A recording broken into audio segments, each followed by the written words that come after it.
Hello viewers, welcome to my channel. आज हम Rhonda Byrne का द सीक्रेट बुक का 7 चैप्टर का सेकंड पार्ट पढ़ने जा रहे हैं। पूर्णता का विचार सोचे। Bob Procter.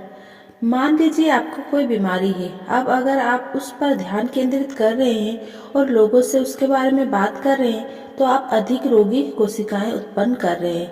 पूर्णतः स्वस्थ शरीर की तस्वीर देखें। बीमारी का इलाज डॉक्टर पर छोड़ दें। बीमारी होने पर लोग अक्सर सारे समय इसी के बारे में बातें करते रहते हैं। ऐसा इसीलिए है क्योंकि वे सारे समय इसी के बारे में सोचते रहते हैं, इसीलिए वे बस अपने विचार व्यक्त करते हैं। अगर आप थोड़े बीमार महसूस कर रहे हो तो उसके बारे में बात ना करें जब तक कि आप उस स्थिति में ज्यादा समय ना रहना चाहते हो। जान लें कि आपका विचार सबसे महत्वपूर्ण है, इसीलिए इस विचार को ज्यादा से ज्यादा बार दोहराएं। मैं बहुत बढ़िया महसूस करता हूँ। मैं बहुत बढ़िया महसूस करता हूँ। मैं बहुत बढ़िया महसूस करता हूँ। और सचमुच इसे महसूस करें। अगर आप बहुत बढ़िया महसूस ना कर रहे हो और कोई पूछे कि आप कैसा महसूस कर रहे हो तो बस इस बारे में कृतज्ञ रहे कि व्यक्ति ने आपको बढ़िया महसूस करने के विचार सोचने की याद दिलाई है। सिर्फ अपनी मनचाही चीज के बारे में ही बोले।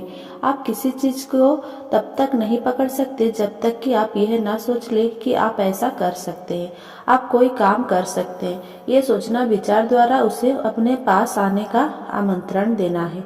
लोगों की बीमारी का विस्तृत ब्यौरा सुनते समय भी आप बीमारी को आमंत्रित कर रहे हैं। दूसरों की बीमारी का ब्यौरा सुनते समय आपका पूरा विचार और ध्यान बीमारी पर केंद्रित है। याद रखें, जब आप किसी चीज पर पूरा ध्यान केंद्रित करते हैं तो आप उसे ब्रह्मांड से मांग रहे हैं और आप निश्चित रूप से बीमारी व्यक्ति की भी मदद कर रहे हैं। आप उसकी बीमारी में अपनी ऊर्जा भी जोड़ रहे हैं।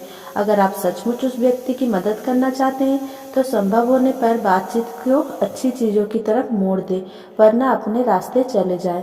जाते वक्त उस व्यक्ति को स्वस्थ होने की सशक्त विचार और भावनाएं देकर जाए और बात वहीं खत्म कर दे। लिसा निकोल्स। मान ले कि आपके पास दो लोग हैं जो एक ही चीज के शिकार हैं। उनमें से एक खुशी पर ध्यान केंद्रित करने का भी विकल्प चुनता है। वो संभावना और आशा में जीता है। वो उन सभी कारणों पर ध्यान केंद्रित करता है कि उसे खुश और कृतज्ञ क्यों होना चाहिए। दूसरा व्यक्ति भी उसी चीज का शिकार है, लेकिन वह बीमारी, दर्द और बदकिस्मती पर ध्यान केंद्रित करने का विकल्प चुनता है। इनमें से कौन सा तरीका बेहतर है? Bob dial. यदि लोग बीमारी और उसके लक्षणों पर पूरा ध्यान केंद्रित करते हैं तो वे उसे बढ़ावा देते हैं। उपचार तब तक नहीं होगा जब तक कि वे अपना ध्यान बीमारी के बजाय सेहत पर केंद्रित नहीं कर लेंगे। व्यक्ति वही आकर्षण का नियम क्योंकि वही आकर्षण का नियम है। जहाँ तक संभव हो हमें याद रखना चाहिए कि हर अप्रिय विचार एक बुरी चीज की तरह होता है जिसे हम अपने शरीर में रखते हैं। डॉक्टर जॉन हिलेजिन। जब हमारे विचार खुशनुमा होते हैं तो हमारी बायोकेमिस्ट्री भी खुशनुमा बन जाती है, जिसमें हमारा शरीर सेहतमंद रहता है और हम खुश रहते हैं। नकारात्मक विचार और तनाव शरीर और मस्तिष्क की कार्यक्षमता को बुरी तरह कमजोर कर देते हैं। इसका कारण ये है कि हमारे विचार और भाव हमारे शरीर को लगातार बनाते तथा व्यवस्थित करते रहते हैं, उसे लगातार नया बनाते रहते हैं।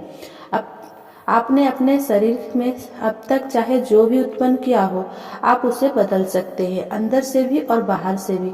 खुशी भरे विचार सोचना और खुश रहना शुरू करें। खुशी महसूस करने की अवस्था है।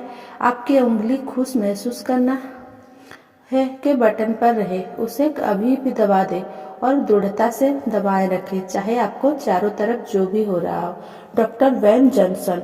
शारीरिक तनाव को हटा ले, इसके बाद शरीर वह करता है जिसके लिए वह बनाया गया है। ये खुद का उपचार करता है।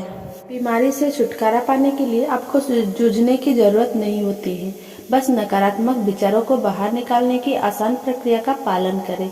इससे आपके भीतर सेहत की प्राकृतिक अवस्था उत्पन्न हो जाएगी और शरीर अपना उपचार खुद कर लेगा। Michael Bernard Beckwith. मैंने किडनियों को दोबारा ठीक होते देखा है। मैंने कैंसर को गायब होते देखा है।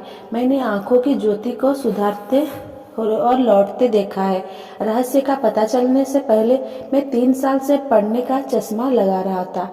एक रात को जब मैं रहस्य के ज्ञान की सदियों लंबी यात्रा को टोटल रहा था तो मैंने पढ़ने के लिए अपना चश्मा उठाया, लेकिन मैं बीच रास्ते में ही रुक गया। मुझे अपना यह काम बिजली के झटके की तरह लगा। मैंने लोगों की बातें सुनी थी कि उम्र के साथ आंखों की रोशनी कम होती जाती है। मैंने लोगों को अपने हाथ दूर रखकर पुस्तक या अखबार पढ़ते देखा था। मैंने इस विचार को मान लिया था कि उम्र के साथ आंख की रोशनी कम हो जाती है, और मैंने इसे अपने मन में जगह दे दी थी। मैंने यह काम जानबूझकर नहीं किया था, लेकिन फिर भी किया तो था। मैं जानता था कि मैं अपने विचारों के कारण जिस चीज के अस्तित्व में लाया हूँ उसे बदल सकता हूँ। इसीलिए मैंने तत्काल कल्पना की कि मैं उतनी ही स्पष्टता से देख रहा हूँ जितना 21 साल की उम्र में देखता था। मैंने मानसिक तस्वीर बनाकर खुद को अंधेरे रेस्तराओं, हवाई जहाज और अपने कंप्यूटर पर स्पष्टता तथा बिना कोशिश के पढ़ते देखा, और मैंने खुद से बार बार कहा, मैं स्पष्टता से देख सकता हूँ, मैं स्पष्टता से देख सकता हूँ। मैंने अपनी आंखों की दृष्टि स्पष्ट होने पर कृतज्ञता और रोमांच की भावनाएं महसूस की। 3 दिन में ही मेरा आंखों की रोशनी बिल्कुल ठीक हो गई और पढ़ने का चश्मा उतर गया। अब मैं स्पष्टता से देख सकता हूँ। जब मैंने द सीक्रेट के एक टीचर डॉक्टर वेन जॉनसन को यह प्रसंग बताया तो वह बोले, क्या तुम्हें एहसास है कि 3 दिनों के भीतर यह काम करने के लिए तुम्हारी आंखों को किस चीज से गुजरना पड़ा होगा? मैंने जवाब दिया, नहीं, और ईश्वर का शुक्र है कि मुझे पता नहीं है। इसीलिए वह विचार मेरे दिमाग में आया ही नहीं। मैं तो बस इतना जानता था कि मैं यह काम कर सकता हूँ और तेजी से कर सकता हूँ। कई बार अज्ञान से लाभ होता है। डॉक्टर जॉनसन ने अपने शरीर से एक असाध्य बीमारी को हटा दिया था, इसीलिए उनके चमत्कार की तुलना में मेरी आंखों की रोशनी का लौटना मुझे छोटी बात लगी थी। सच तो यह है कि मुझे अपनी आंखों की रोशनी एक ही रात में लौटने की उम्मीद थी। इसीलिए 3 दिन में इस चीज को होना मुझे चमत्कारिक नहीं लगा था। याद रखें, ब्रह्मांड में समय और आकार का कोई महत्व नहीं होता है। मुहासे का इलाज करना भी किसी बीमारी के इलाज जितना ही आसान है। प्रक्रिया समान है, फर्क सिर्फ हमारे दिमाग में है। अगर आपने किसी बीमारी को अपनी ओर आकर्षित कर लिया हो तो उसे मुहासे जितना बड़ा माने, फिर सारे नकारात्मक विचार को अपने मस्तिष्क से बाहर निकाल दे और आदर्श सेहत पर ध्यान केंद्रित करें। कोई चीज लाइलाज नहीं होती है। Doctor John Demartini. मैं हमेशा कहता हूँ, लाइलाज का मतलब है भीतर से इलाज संभव है। मैं यकीन करता हूँ और जानता हूँ कि कोई बीमारी लाइलाज नहीं होती है। कभी न कभी हर तथाकथित लाइलाज बीमारी का इलाज हुआ है। मेरे मस्तिष्क और मेरी दुनिया में लाइलाज का अस्तित्व ही नहीं है। इस दुनिया में आपके लिए काफी जगह है, इसीलिए आप भी आकर मेरे साथ शामिल हो सकते हैं। ये एक ऐसी दुनिया है जहाँ हर दिन चमत्कार होते हैं। ये एक ऐसी दुनिया है जिसमें प्रचुरता की नदियाँ बह रही है। यहाँ सारी अच्छी चीजें सब अभी आपके भीतर मौजूद है। स्वर्ग जैसा लगता है ना? ये सचमुच ऐसा ही है। Michael Vernon Beckwith. आप अपनी जिंदगी बदल सकते हैं और अपना इलाज कर सकते हैं। मॉरिस गुडमैन, जो लेखक और अंतर्राष्ट्रीय वक्ता है। मेरी कहानी 10 मार्च 1981 को शुरू होती है। इस दिन मेरी जिंदगी सचमुच बदल गई।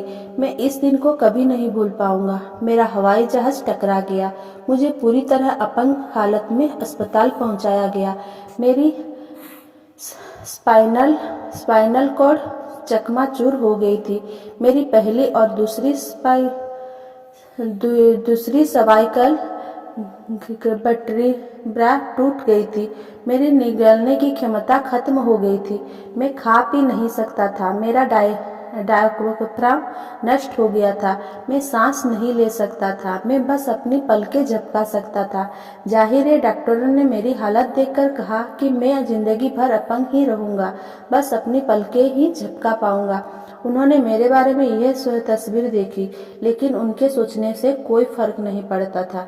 महत्वपूर्ण बात तो यह थी कि मैं क्या सोचता था। मैंने दोबारा सामान्य होने की तस्वीर देखी, जिसमें मैं अपने पैरों पर चलकर अस्पताल से बाहर निकल रहा था। अस्पताल के भीतर मैं सिर्फ अपने दिमाग पर काम कर सकता था, लेकिन अगर आपका दिमाग सही काम कर रहा हो तो आप हर चीज को दोबारा सही कर सकते हैं। मुझे रेस्पिरेटर पर रखा गया। डॉक्टरों ने कहा कि डायफ्राम नष्ट होने के कारण मैं दोबारा कभी सांस नहीं ले पाऊंगा, लेकिन एक छोटी आवाज मुझसे बार बार कहती रही, गहरी सांस लो, गहरी सांस लो, और आखिरकार मेरा रेस्पिरेटर हट गया। डॉक्टरों को समझ में नहीं आया कि ऐसा कैसे हो गया।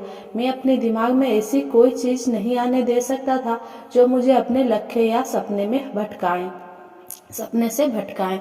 मैंने क्रिसमस के समय अस्पताल से चलकर बाहर निकलने का लक्ष्य बनाया था और मैंने ये काम कर दिखाया। मैं अपने दोनों पैरों पर चलकर अस्पताल से बाहर निकला। हालांकि डॉक्टर ने कहा था कि यह संभव नहीं है। मैं उस दिन को कभी नहीं भूल पाऊंगा।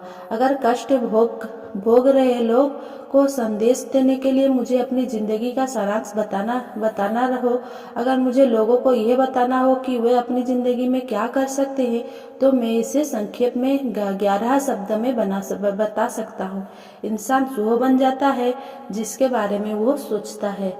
इंसान वो बन जाता है जिसके बारे में वो सोचता है। मारिस गुडमैन को चमत्कारी व्यक्ति माना जाता है। उनकी कहानी को द सीक्रेट में इसीलिए शामिल किया गया क्योंकि यह इंसान के मस्तिष्क की असीमित शक्ति तथा संभावना को दर्शाती है। मॉरिस जानते थे कि जिस भी चीज के बारे में सोचेंगे, उनकी आंतरिक शक्ति उसे उत्पन्न कर देगी। हर चीज संभव है। मारिस गुडमैन की कहानी ने हजारों लोगों को आदर्श सेहत के बारे में सोचने, उनकी कल्पना करने और उसे महसूस करने के लिए प्रेरित किया है। उन्होंने अपनी जिंदगी की सबसे बड़ी मुश्किल को सबसे बड़े उपहार में बदल लिया। द सीक्रेट फिल्म रिलीज होने के बाद हमारे पास चमत्कारी कहानियां की बाढ़ आ गई, जिसमें सभी प्रकार की बीमारियां से ठीक हो चुके लोगों ने मुझे बताया कि यह द सीक्रेट देखने की वजह से हुआ है। अगर आपको यकीन है तो हर चीज संभव है। मैं डॉक्टर बेन जॉनसन के प्रेरित शब्दों के साथ सेहत के विषय पर बातचीत खत्म करना चाहूंगी। हम अब ऊर्जा चिकित्सा के युग में कदम रख रहे हैं। ब्रह्मांड की हर चीज की एक फ्रीक्वेंसी है और आपको वह बस फ्रीक्वेंसी बदलना है या अवसर की फ्रीक्वेंसी उत्पन्न करना है। इस तरह दुनिया में हर चीज को बदलना बहुत आसान है, चाहे वो बीमारी हो या भावनात्मक मुद्दे हो और या कोई और चीज हो। यह बहुत विराट संभावना है। यह हमारे सामने प्रकट होने वाला अब तक का सबसे बड़ा रहस्य है। रहस्य संक्षेप में, प्लासिबो इफेक्ट आकर्षण के नियम की प्रतिक्रिया का उदाहरण है। जब कोई रोगी सचमुच यकीन करता है कि शक्कर की गोली असली दवा है, तो उसे वही दवा मिलता है जिस पर यह यकीन करता है और उसका इलाज हो जाता है। संपूर्ण स्वास्थ्य पर ध्यान केंद्रित करें। एक ऐसी चीज है जो हम सभी अपने भीतर कर सकते हैं, चाहे बाहर कुछ भी हो रहा हो। हंसी खुशी को आकर्षित करती है, नकारात्मकता को नष्ट करती है और चमत्कारिक इलाज की ओर ले जाती है। बीमारी शरीर में इसीलिए उत्पन्न होती है क्योंकि हम इसके बारे में सोचते हैं, उसके बारे में बातें करते हैं और उस पर जरूरत से ज्यादा ध्यान देते हैं। अगर आप छुटपुट बीमारी है तो इस बारे में बात ना करें जब तक कि आप इसे और ज्यादा बढ़ावा ना देना चाहते हो। जब आप लोगों की बीमारी का विस्तृत विवरण सुनते हो तो आप उनकी बीमारी में अपनी ऊर्जा जोड़ देते हैं। इसके बजाय बातचीत अच्छी चीज की ओर मोड़ दे और उन्हें सेहतमंद तस्वीर देखने के लिए सशक्त विचार प्रेषित करें। बुढ़ापे की धारणाएं हमारे मस्तिष्क में होती है, इसीलिए ऐसे विचारों को अपनी चेतना से बाहर निकाल दें।